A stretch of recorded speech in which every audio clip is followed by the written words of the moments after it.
Getting close, ain't we?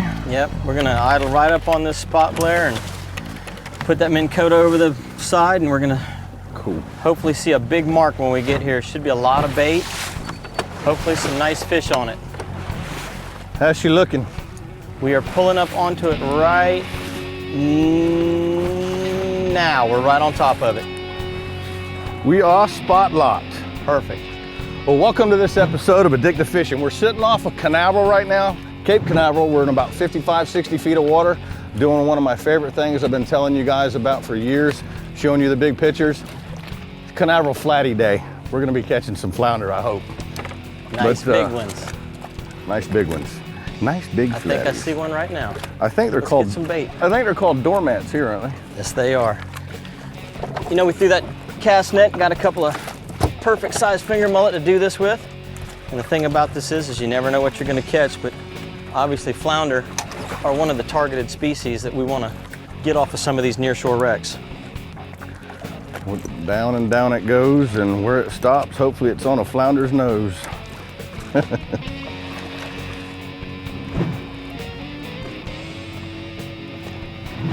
Come on, little flattie. We're marking, getting some bumps. My bait's getting nervous. Show them what a flattie looks like.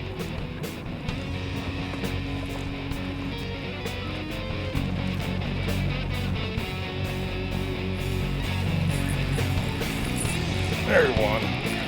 There you go. That feels more like the flounder type.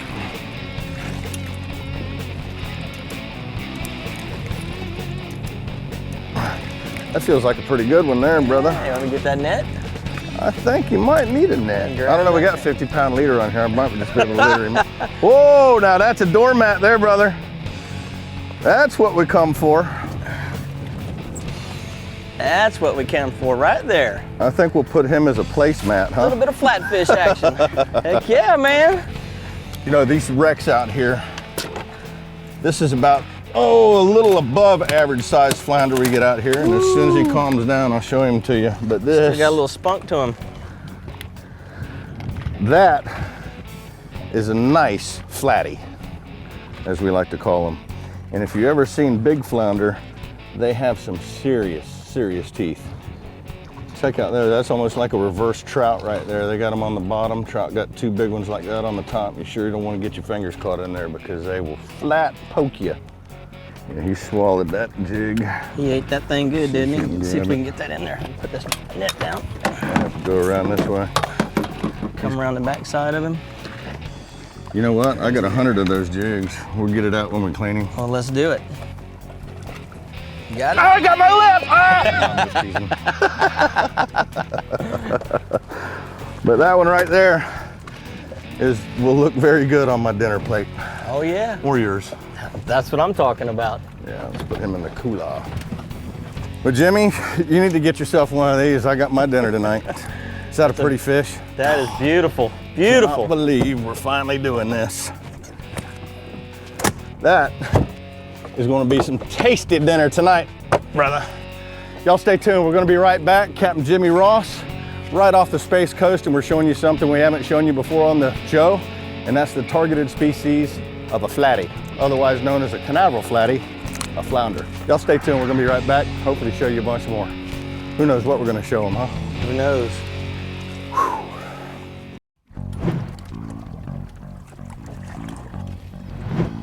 Holding us right over the top of the structure. That's perfect.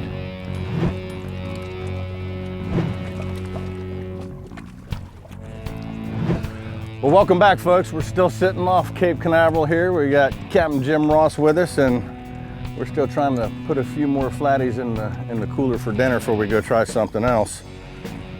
Hopefully, we're gonna get a couple more of these fish and show you a few. So Blair, you know, we're here in the fall of the year, late October, early November, and the fall mullet run is going on up and down the Space Coast right now. So we got a lot of bait to choose from, and there's a lot of different fish that you can actually catch. There's mullets going crazy down there. You feel it just jumping right through that braid all the way up the end of that rod. Fish on, baby. There you go. Feels like a little sea bass. Coming together. Oh, it might have just turned into a flounder. Got that head just going off. Oh I see yeah, flatfish. it's a flattie. I see a flattie. You know, one thing about flounder fishing, it's fun to do, but for the person on the couch sitting there watching it, it's not that fun to watch. But if y'all ever get a chance to come fish with Jimmy and do this, it is a load of fun and probably one of the best eating fish out of the ocean. And none of them are small. None of them are little dinks. You don't have to worry about catching the undersized ones. You don't have to bring your measuring tape out here, do you? No measuring tape needed. Come on, open up, baby. I see your pliers, sir. Sure thing. You know, I'd stick my finger down there, but those teeth. Man, them teeth are. I got that de-hooker too. If you want that de-hooker. I'll grab it. Yeah. I'm getting a little nibble. Yes, sir. That right there Pretty fish. is the targeted species. That is the prettiest tasting ugly thing there's ever been right there. Huh? What is it about seafood? The uglier it is, it's like the better it tastes. I don't know. Imagine the first person to eat a lobster or an oyster, for that matter. Imagine fighting a crab to get what's inside of it out. You know, good grief, but we do it. That's a slab of meat right there. Nice slab. Wreck fishing, gotta love it. We're throwing these finger mullet down there, and you know, we get a lot of flounder this time of the year, so we want to try and see if we can get a couple of those big flat Canaveral Flatties. The old knocker rig. Before I send this guy down, I want to show you what it is. It's basically a simple knocker rig. We have a swivel right here and a weight right there, and what it does, it knocks in between the swivel and the hook, and that's basically, you know, just what they call a knocker rig. If you've ever wondered what a knocker rig looks like, that's it. We're gonna go down and knock one in the head. I'm using the 8-footer, 20-pound test, XS spins on there. Nice 8-strand braid line, super smooth stuff. This is a 4,000 size reel. We're in 57 feet of water, and this rig will get it done. Dude, is that spot lock awesome or what? I love that thing. We're talking about the spot lock. It's the Minn Kota up on the front of the boat. Instead of throwing anchors out now, as Sam Heaton from Minn Kota calls it, an electric anchor. Pull up to the spot, you see it on your depth finder, you hit your anchor button, and it locks you right into the spot. And by the time you drift back over, just like we just did, we're sitting perfect right on top. Ooh. We're dead on it right now. We're sitting right on top of the spot. No more pulling anchors. Come on, you can do it. Come on. There we go. Sea bass! All right, got something. Bumped off the wreck and it went about 2 or 3 feet, and whatever this was picked it up. I was holding pretty tight to it. A little shark swimming up. Oh, there's a little flattie. Little flatfish. Oh, brother, we're gonna eat tonight anyway. Yeah, brother. There's a little. You never know what you're gonna get off of these wrecks, but these are some of the tastiest things you're gonna find on them, that's for sure. Tasty, tasty.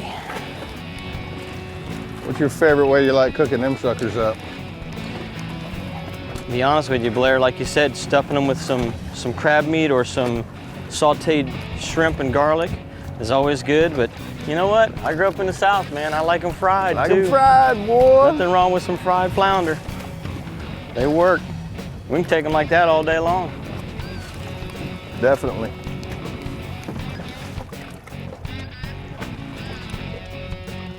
Oh, Get him, get him, get him, get him.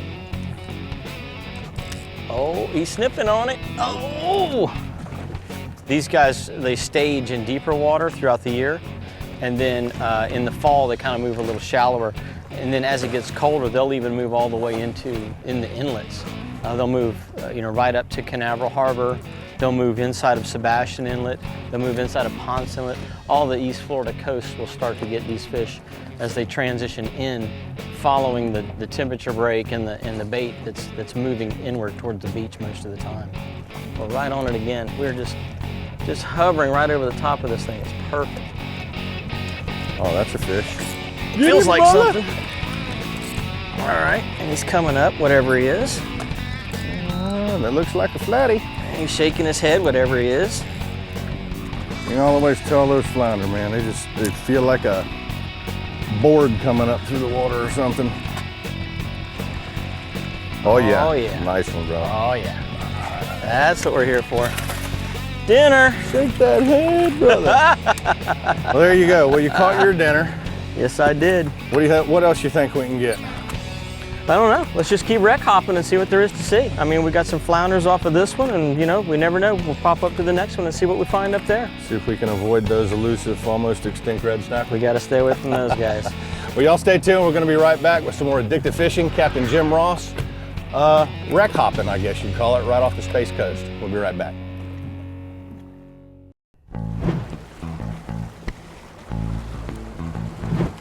He's right here, Blair. He's about 50 yards in front of us.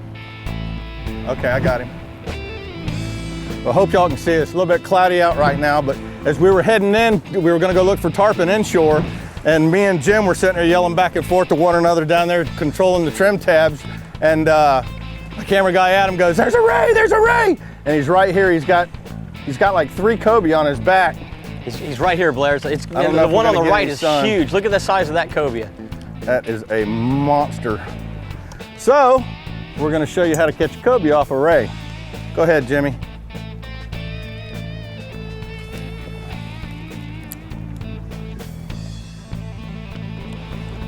I'm gonna try the one on the right. Oh, look at they him charged attack it. They charged it. They charged it. I'm on. I'm on. Oh, nice, nice, nice, nice, Blair. Good job, good job. Look at all Oh the my God, cobia! look at them all, look at them all. Oh my goodness, look at them. There's got to be 8 or 9 of them on that ray. They're trying to eat out of his mouth. Our two are fighting one another. We got this, we hooked the same fish, one? dude. Is that what it is? We've got the same fish. Oh, that's awesome. Look at all the rest of them still following them. Because I still think it's the same fish. Yeah, your fish ate my fish. Come on around. Come on around. Yeah. Keep going around. Going around. There you go. Looky here. I bet that's a first for television, huh? 2 hooks, 1 cobia. Very nice. Hey, people always ask me, hey, do they eat if they have jigs in their mouth? That just goes to show you. There's proof right there. You want to net him or you want to try and He looks pretty whooped arm up. wrestle him? I think with both of us fighting him, we put it on him, huh? maybe.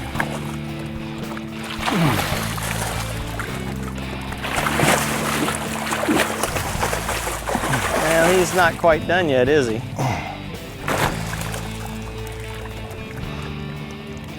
Yeah, he is now. Oh, he's trying to kick. Yeah, he is. How's that? A Canaveral Flattie and a Canaveral Cobia all in the same day. And you're right, Blair. That fish was he was so fired up. He ran over and ate one bait, then he ran and ate the other bait. He was competing against all 7 of those other fish that were on that ray. And he says, I am gonna beat every one of you, and he did it. He actually did it. All 6 of those fish, I thought there was only 2, and there was a bunch of them hanging out underneath him. And they all charged his bait, and I thought I had another one. But that one right there, how do you think he feels going in with company? And you know what? If you got to be hanging around with people, flounders are good people to be hanging around with. So put him in there with those flounder. You ain't kidding. Well, I think that's going to burn up a whole segment right there. Y'all stay tuned. We're going to be right back. Can't even talk. We're going to be right back with some more addictive fishing and Captain Jim Ross and who knows what else. Right off the canal. Oh, God almighty. Open that thing.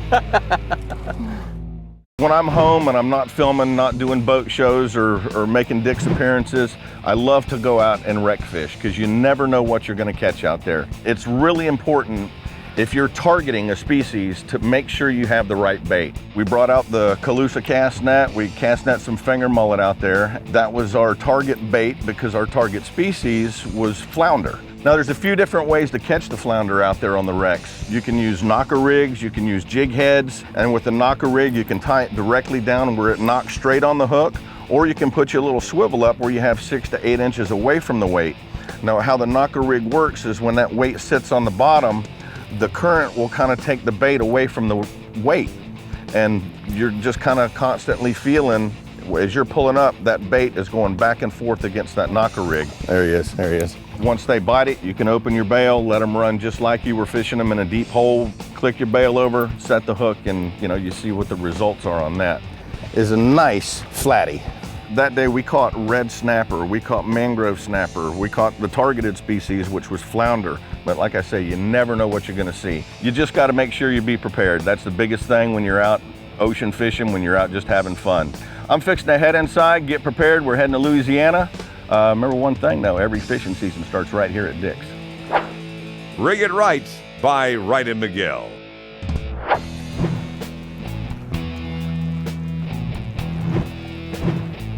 Birds are trying to eat my shrimp. Come on, Tripletail. Oh, Mr. Tripletail, come and eat this shrimp. Come on and eat it. Hey Jimmy, we need to go fish underneath that rainbow. There's probably a big bag of gold Tripletail there. Well, we're trying one more spot here at the end of the day. We're almost back to the port. If you got live shrimp, you gotta drop them down and see if there's any Tripletail around Canaveral here, because these are the largest Tripletail you'll ever see. These are the giants. Most of the world records come from here. Come on, thump me. Just work it up and down the chain. Up and down that edge. You can see there's bait all in the water. I don't typically stop on the buoys that don't have bait. I like the ones that have bait on them. So it doesn't really matter. You can't say there's a specific buoy that's a good buoy or one's better than the other. It's where's the bait at? Start there, because that's where the fish are typically gonna be. That, and the nastier the buoys are, the more bait it usually holds and the more Tripletail you usually find. Here we go, here we go, here we go. Something, and he's going away from the can, so we're in luck.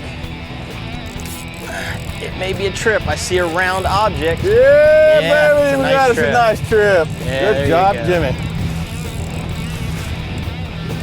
Just had to sweet talk them a little bit. They were just being, you know, a little fussy. Had to treat them like a lady and just do a little sweet talking, you know? All right, this one's coming up pretty quick right now. Decent size. Oh, you got you a grown one, boy. Yeah, decent size. It looks like he's got a little, maybe even a little tiny remora on his side. He's big enough. Keep us away from the buoy. Yeah, he's good on that. Right side.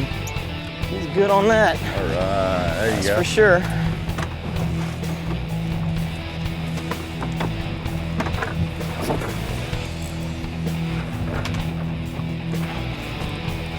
Yeah, he's got plenty of pull to him, Blair, that's for sure. Last stop of the day. Plenty of pull. You know, you just never know what's gonna pop up. He's still not tired, that's for sure. All right, let me see if I can lead him over to you here. Oh, he saw the net. He said, no thanks. Okay, let's give this one a try. There we go, all right. That's a grown one, brother. That's what I'm talking about. That one right there will work. Woo. That's the kind of Tripletail we've been trying to show. That's the kind of Tripletail we get at Canaveral right there. Been trying to show one of these for a while. Look at that thing. Man, and he is still full of himself, isn't he? Just be careful on his gill rakers, Blair. Be real careful. Those things are sharp. Yeah, I'm gonna show those off here a second. Woo! Port Canaveral, Tripletail right there, y'all. Big old stud. What a way to end the day. That is some of the best eating between them, those flounder that we got, and that red snapper we had to throw away. Oh my goodness. We got some eats, brother. That's a grown one. Woo! And they have a unique smell, don't they? Yes, they do. You want to pop that? All to their own. Actually, you know what? We got this rainstorm coming in, Jimmy. I think we have caught just about as many fish as we could catch today before that gets on us. It's coming. If y'all ever get a chance to do this, Captain Jim Ross, and what's your website? FineLineFishingCharters.com. FineLineFishingCharters.com. Also want to say thanks to Tina there at Country Inn and Suites. If y'all ever want a great place to stay and come out and fish with Captain Jimmy, Country Inn and Suites right there in Cape Canaveral. Awesome place to stay. Till next week, I guess that about wraps it up, brother. Yes, it does. We got some fish to clean, don't we? We're going to be spending time at the table. Don't forget about the website, addictivefishing.com. Come fish Jimmy, get you a skeeter boat, and come out here and catch you a fish. See ya. Check out more footage from this show by logging on to addictivefishing.com for outtakes and bloopers. Oh, he got off. He got off. Damn.